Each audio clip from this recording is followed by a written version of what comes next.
Yes, warblers. Fortunately slash unfortunately, we have a lot of species in the States, so I do have to kind of jump right into it. And I just want to say at the beginning that um, because there's so many species, I don't have time to cover them all. So if you didn't see your favorite one, that might be why. I apologize. So, warbler migration in Minnesota is pretty fantastic because we are actually situated in the Mississippi River Flyway, which is one of the four major migratory routes in the continent. So we get a lot of songbirds and other raptors, etc., including warblers that come up and follow the Minnesota River. We have recorded an amazing 41 species of warbler in the state out of, I think there's about 56 regularly occurring ones in the country, so that's pretty dang good. However, a lot of those are pretty rare. So 33 are recorded on an annual basis, which is still really impressive.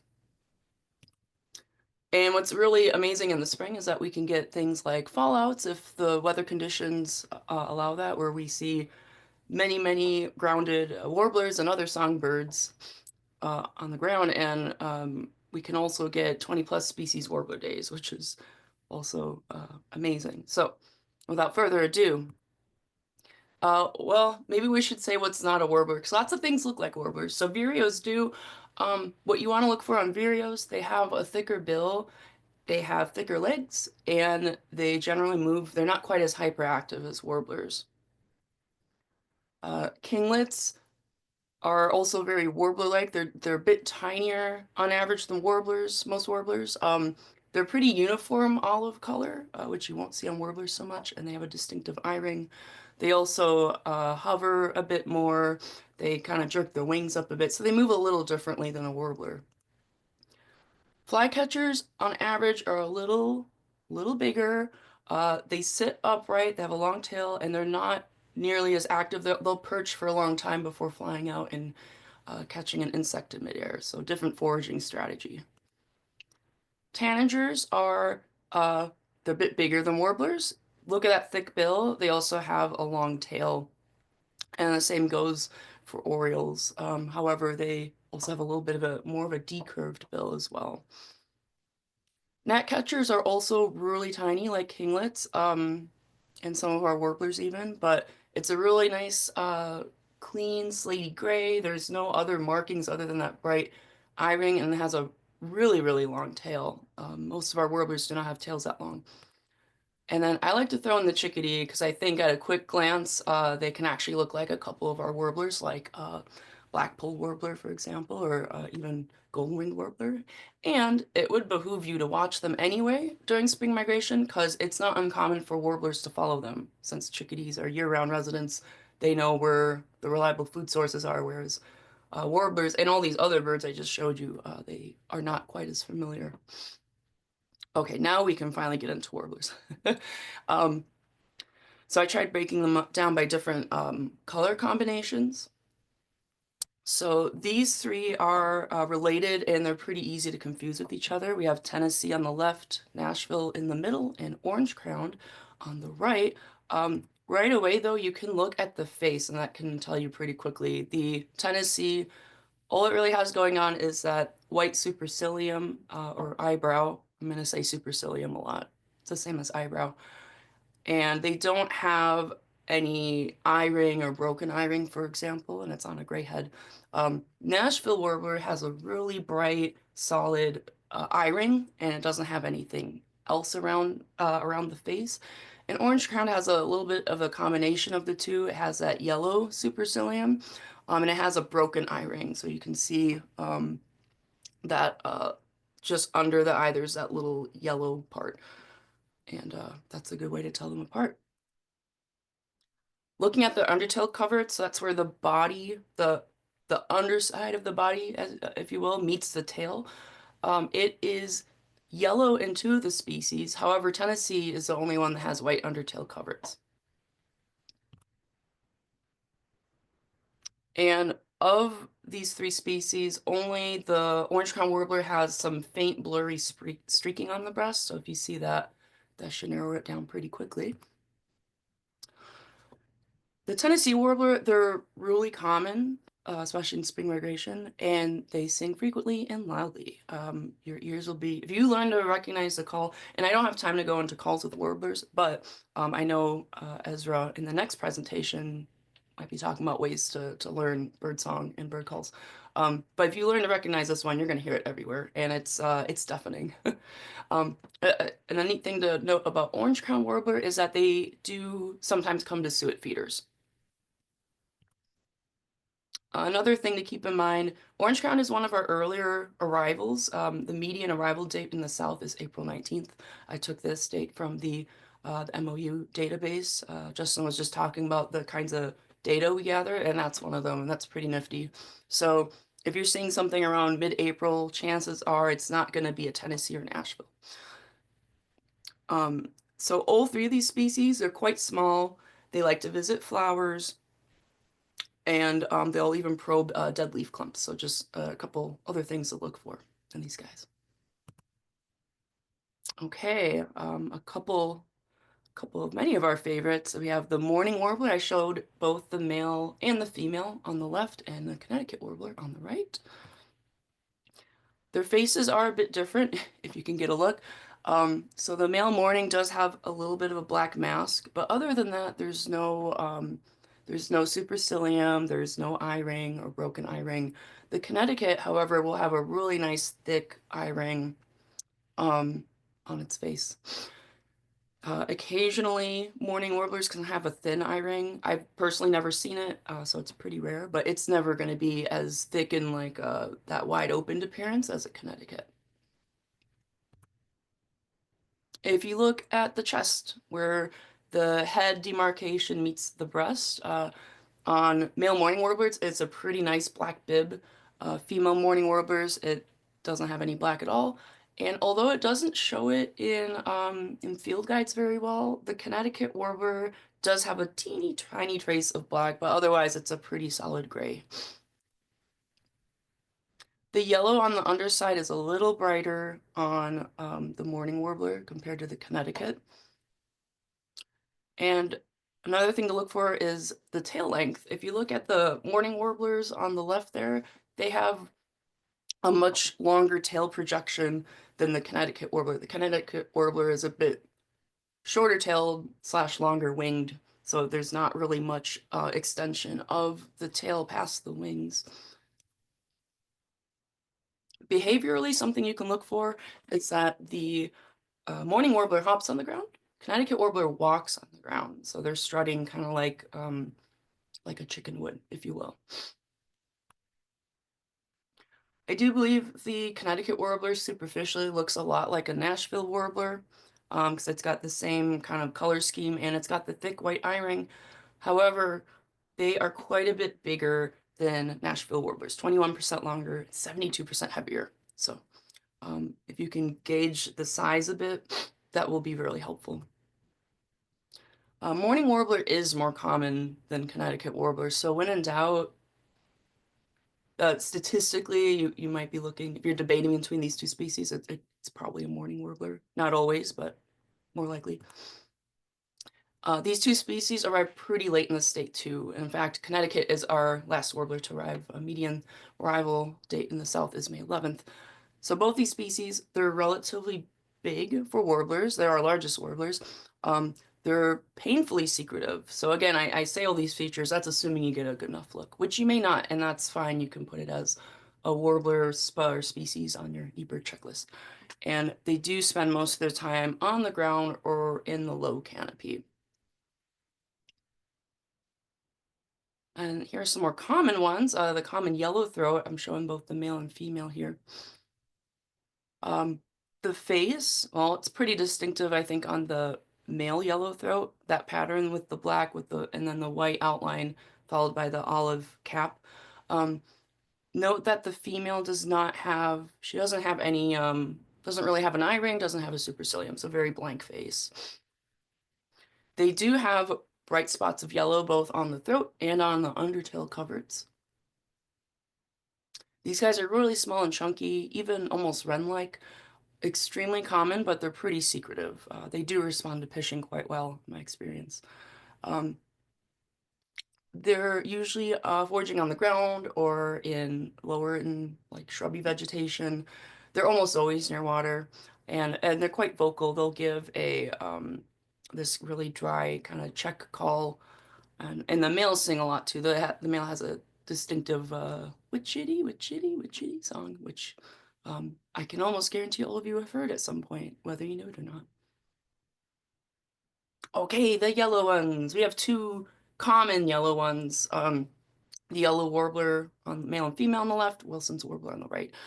Um, Only the male yellow warbler has the red streaks. The female yellow warbler and Wilson's do not. But if you look at the face, yellow warblers, they have again a pretty blank face, um, and probably a really faint uh, eye ring, but it doesn't really contrast enough with the yellow for you to notice it. However, on the Wilson's warbler, and this is especially important if you see a female that does not have that black cap, unlike this male here, they have it would be olive on the top instead of black, and then a yellow eyebrow, this kind of wide yellow eyebrow that contrasts with the olive in the face there. So yellow warbler, one of our most common ones. And then for the Wilson's warbler, it is quite small. Okay, now we got other yellow ones, but let's throw in some green and black. So we have blue-winged on the left, black-throated green on the right. Note for the blue-winged, it's not found everywhere in the state. Well, it's expanding its range a bit further north. And in fact, a number of the warblers I don't cover, the more southern species that just make their range barely into Minnesota on the north end of their range. Um, with climate change, we could be seeing them expanding their range more into the state. And we have already been seeing that with quite a few species already, including warblers like the blue-winged warbler. But anyway, things to look for on these guys. The face is pretty distinctive. Blue-winged warbler, males and females will have that thin black mask, which is pretty unique. And then the black-throated green has a nice olive and yellow face with a cool cheek and eyeline pattern there. Both of them have a set of white wing bars. Not all warblers have wing bars. And the blue-winged warbler, it's yellow throughout. It goes from the face all the way down the belly. The undertail coverts are white, but other than that, it's a pretty like yellow and green warbler. Whereas for the black-throated green, um, males and females at this time of year are going to have at least some black in the throat. Males a lot more than the females, so you see that, that should be really helpful. And they also have a little bit of streaking there on the sides.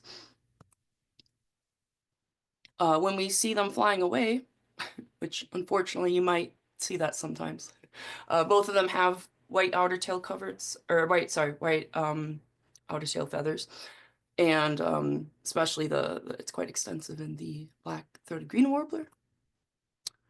Okay, we got more yellow ones, this time with breast streaking. So we have the Cape May warbler on the left, palm warbler in the middle, and pine warbler on the right. So of these three, Cape May has the most distinctive and extensive streaking, and it's pretty crispy, it's pretty dark on there. The palm and pine have a little bit less, and it's a little bit more on the sides versus the center. The facial pattern is different and unique on each one. The Cape May does have, you can't see it too well in this picture, Cape May does have a little bit of a yellow eyebrow. If this was a male in the spring, he would also have a nice pink cheek, which is really, really cool and unique. But other than that, he doesn't have an eye ring or anything like that. The palm warbler, on the other hand, has a prominent supercilium and it has a broken eye ring. And the pine warbler just has that broken eye ring. And then if you look at the crown, the Cape May has a pretty solid gray crown. The palm warbler has a reddish-brown crown, which is quite distinctive. The pine warbler doesn't have much of a crown. The Cape May has a white wing patch. Pine warbler also has white wing bars. Palm warbler has no wing bars. And then again, looking at the undertail coverts, the only one of this batch that has yellow undertail coverts is the palm warbler. In fact, most of our warblers have white undertail coverts. So if you find one with yellow, that's going to narrow it down to a much, much smaller group to help you figure out ID, which is great. All of them have white in the outer tail feathers.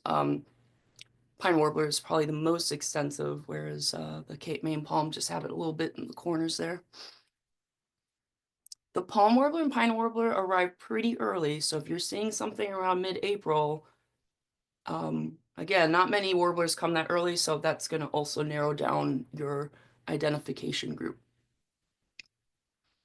Cape May generally favors evergreens and flowering trees. Doesn't mean that they're always in them, but those are good places to look for them. Palm warblers, they'll forage on the lawns, or if you're in Florida in the winter, in McDonald's parking lots. So they really love hanging out on the ground, no matter really where it is. And they pump their tail frequently, which is super distinctive. Only maybe 3 or 4 of our warblers do that. The pine warbler generally favors pines, but obviously in this picture, he is not in a pine. And they will also visit suet feeders. So put those suet feeders out and see what happens. All right, now we got our quote-unquote zebra warblers. We got the black pole warbler on the left and the black and white warbler on the right. Black pole warbler does have that dark black cap, almost like a chickadee, whereas on the black and white warbler, it's really it's a nice black and white striped crown and then striped all the way down the sides of the head too. Hence why I call it a zebra, a zebra warbler. The streaking is different on both of them. So on a black pole, it's a little bit more crisp and it's concentrated more on the sides. And the black and white warbler is much darker and longer streaks. And if you happen to see the legs on a black pole warbler, you'll notice that they're orange, which is quite distinctive. Both of them do show white in the outer tail feathers in flight, so be aware of that. Now, the black and white warbler does arrive a bit earlier, April 22nd. The black pole warbler is, on average, a bit larger and moves more sluggishly than other warblers. Whereas the black and white warbler, as you can see in my picture here, forages like a nuthatch on tree trunks. There's only one other warbler in Minnesota that does that, so if you see one creeping around like a nuthatch, that's going to narrow it down pretty quickly. And then we have our gray and blue-backed warblers with a touch of yellow. We have magnolia warbler on the left and yellow-rumped warbler on the right. And in Minnesota, unless it's a lost Audubon subspecies, we normally get the myrtle subspecies that has the white throat there. Their faces, I think, look quite similar. However, the magnolia has a much more prominent white supercilium with a light gray head. And on average, the color, like the base color, if you will, is different between these two. You'll notice on the yellow rumped, it's a little bit more of a bluish gray, which again, this is assuming that you have good lighting and all that. The magnolia has yellow going from the throat down the breast. It does have white undertail coverts, but other than that, it's very, very yellow in the front. Yellow rumped is only going to have that side patch there. That goes for the females as well. And even though the yellow rumped is named that, they actually, unfortunately, both have a yellow rump. Okay, the tail on the magnolia, which is great if you ever see it in the hand, it's just really, it's really lovely. But it has that really wide black terminal base, so it looks really unique. Yellow-rumped warblers, they are early migrants. In fact, a few of them spend the winter in Minnesota, so they're definitely our earliest to arrive. This is a really common and relatively large warbler, and they have a unique foraging style. They will sally like a flycatcher, where they'll perch in one spot, they'll fly out midair to catch a bug, and then they'll come back to the same perch or a nearby perch. And they frequently give a low and quiet choop note. So again, if you learn to listen for it, it's really distinctive compared to the other chip notes that warblers give. Okay, now we have our Gray and blue-backed warblers, also with yellow. We have golden-winged warbler on the left, Canada warbler in the middle, northern parula on the right. Also, a cool fact about the golden-winged warbler, but Minnesota has the largest breeding population in the world for golden-winged warblers, so go us. That's pretty cool. If you look at the faces, they're all quite a bit different.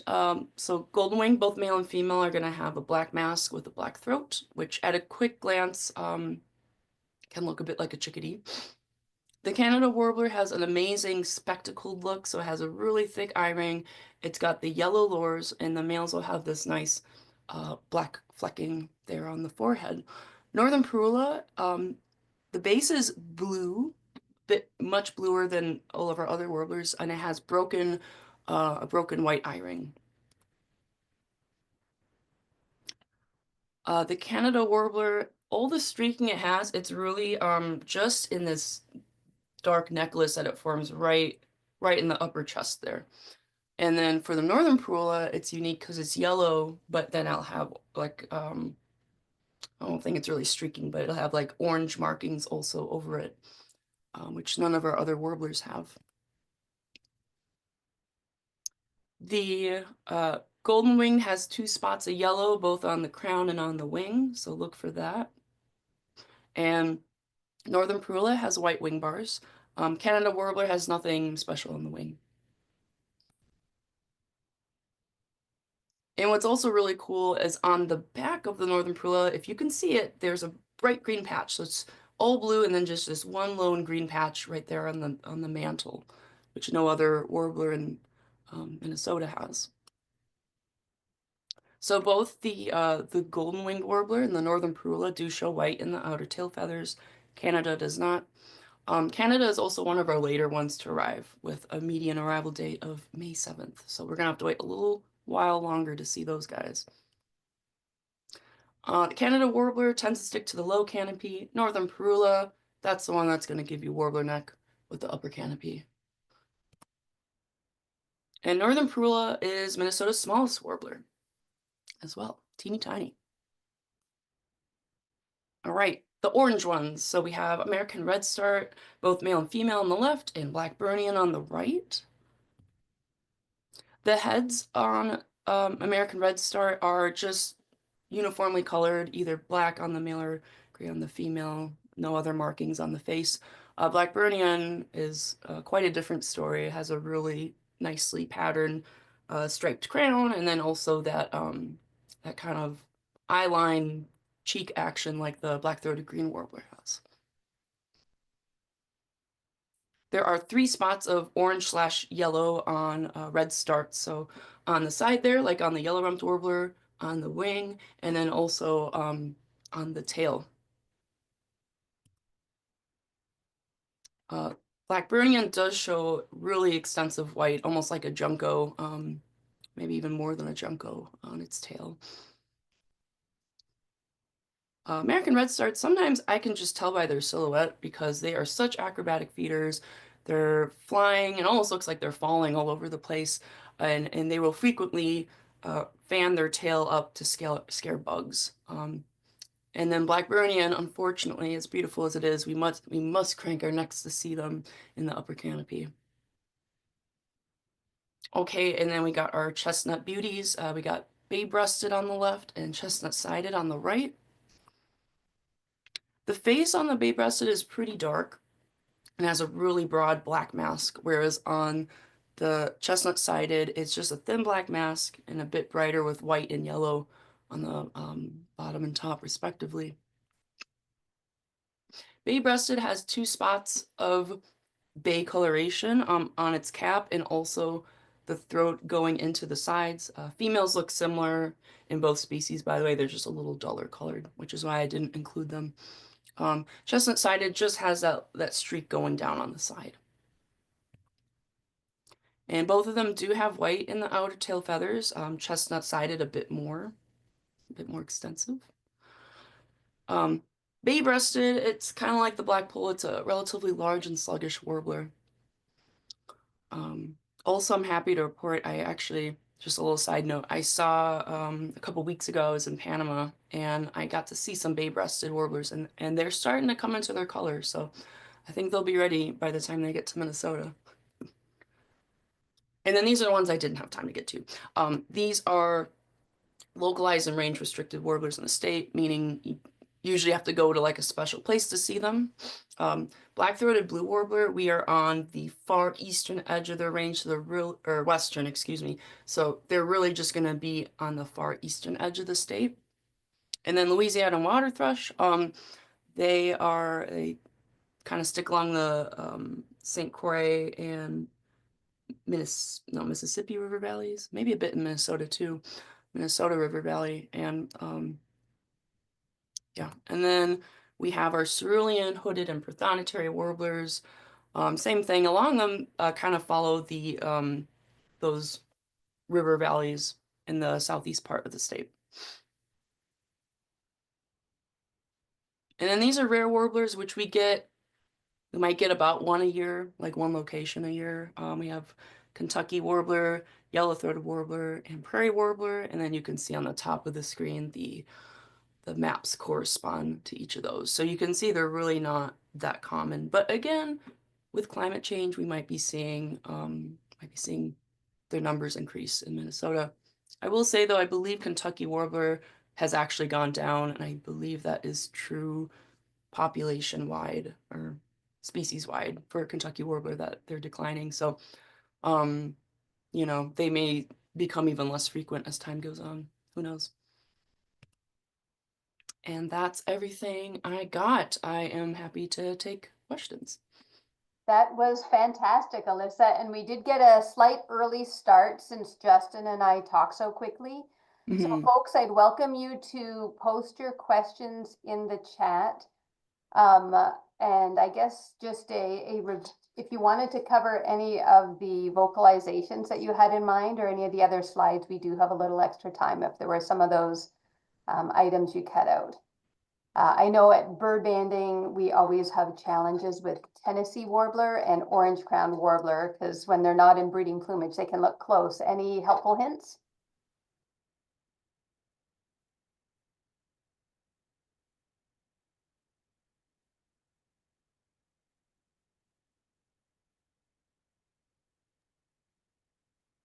And while you're thinking of that one, Ezra wants to know what your favorite warbler is. That's a good question. I mean, like you said in the introduction, I do love American Redstarts. That was my spark bird as a child. Oof, gosh, it is hard to pick. I don't know. Beyond that, I can't. That's all I can really say is that was my spark bird, so that's got to mean something. But a lot of them are just they're so cool, and the way they partition resources is really impressive. The migrations they take, it's a very cool bird family overall. And I see Ben says that Blackburnian is his favorite, which that's not a bad answer. That's a really, really cool bird. I don't seem, because they hang up so high, I feel like it's been a little bit since I've gotten a good look at one. So, okay, I do see a question that says, what types of shrubs and landscape flowers attract warblers? So I see them a lot in the spring, like in cherry blossoms. And we have a handful of what do we have? We have like choke cherry. I used to know the cherry species, but we do have like a maybe 3 or 4 native species, so that would be a good one. Um, Trying to think of other.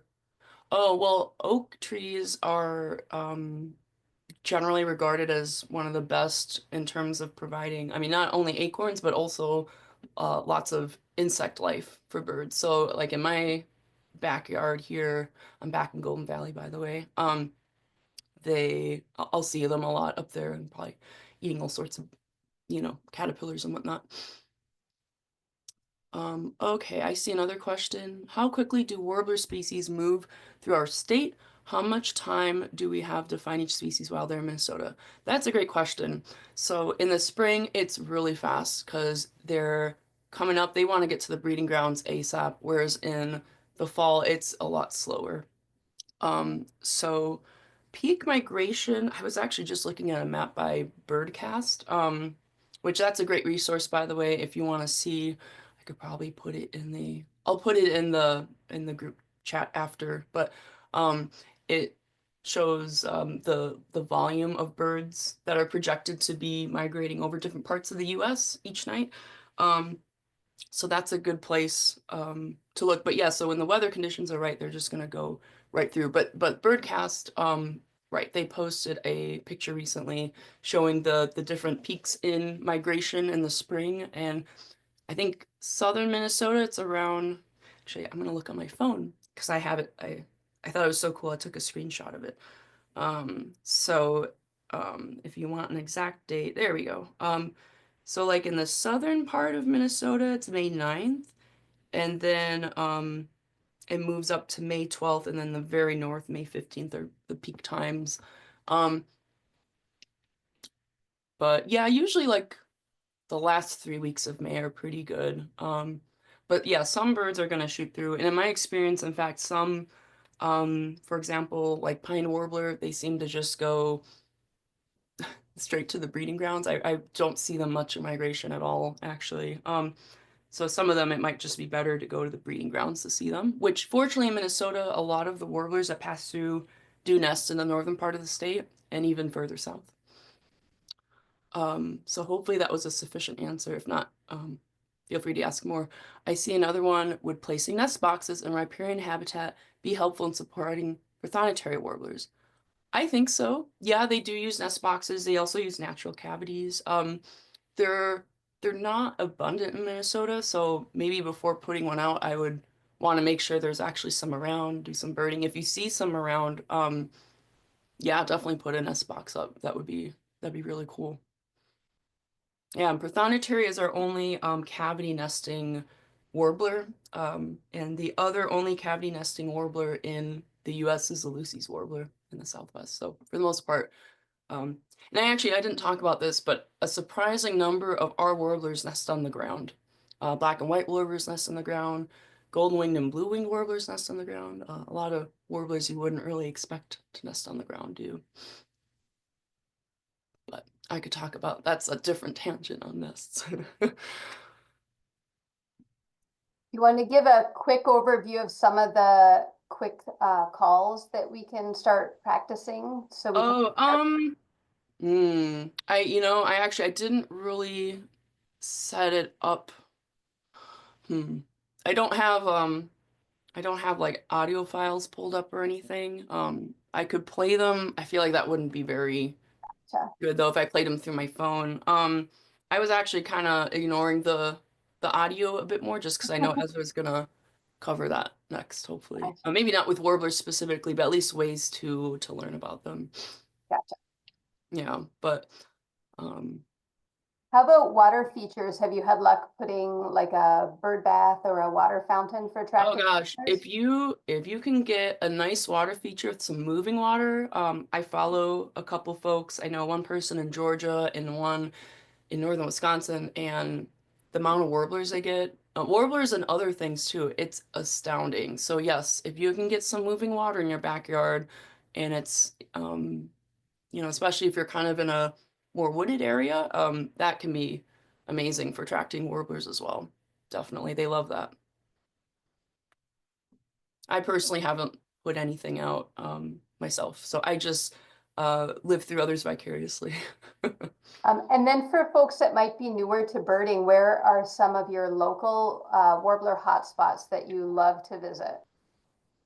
Um, yeah, what's pretty great is that any like wooded patch during migration, um you can hit up basically any of those and see stuff. Places I go locally just because and I will say I should go to new places more. But I'm kind of a creature of habit, so I like going to Westwood Hills Nature Center, which is really close to my house. There's um a couple of just little tiny patches in Golden Valley, little tiny parks that are good. Like, there's two with the name General Mills in it, but one of them is better. That one's off of Winnetka Avenue. And then of course, like Wood Lake Nature Center, a lot of folks go to Bass Ponds, Old Cedar Avenue Bridge. Those are all really great places, especially because those are closer to the river. So, you know, a lot of these warblers are following the river up. So if you can, especially if you're a place by the river, it might be even a bit better. Yeah. And even in your backyard, I got my life for Northern Perula by looking out my window in my backyard. And it's not, you know, it's not a park, but we do have a lot of trees. Um, so yeah. The back 40 at the General Mills JFB Technical Campus. Oh yeah. Oh cool. Okay. So other people know about that spot. It's a really neat place because it has um oh, okay, I see. So that person works there. That's great. Or works by there so they can check it out a lot. But yeah, it's nice because it's got a good mix of swamps, of kind of more open grassland, of shrubland, and of deciduous forest. So you know, I've seen a few things there. Nothing super rare or anything, but good diversity. I see that Ben put a shout out to Hoaxilla Park, which is always hot. I'd be remiss if I didn't say Carpenter because they had like black-throated blues. Ben had a bunch last year. But another hot spot is Dakota County's Lower Spring Lake Park where the bison are. That's a really great spot as it juts out Yeah. into the backwaters of the Mississippi. And these are all places I've heard about being really good for warblers as well. Um, Oh yeah, and Sucker Lake, of course. Can't forget the was that it was a black-throated gray? Yes, I think it was a black-throated gray was there. Of course, not when I'm here. But and I missed, by the way, I missed that pygmy nuthatch by 4 days. 4 days. Bummer. But that's what happens when you're not around all the time. Um, Fabulous. Well, I think that was terrific. And thanks for staying on a little longer and answering a bunch of questions. I'm going to turn it over to Sammy now to introduce our next speaker. Thank you very much, Alyssa. Thank you guys, really appreciate it.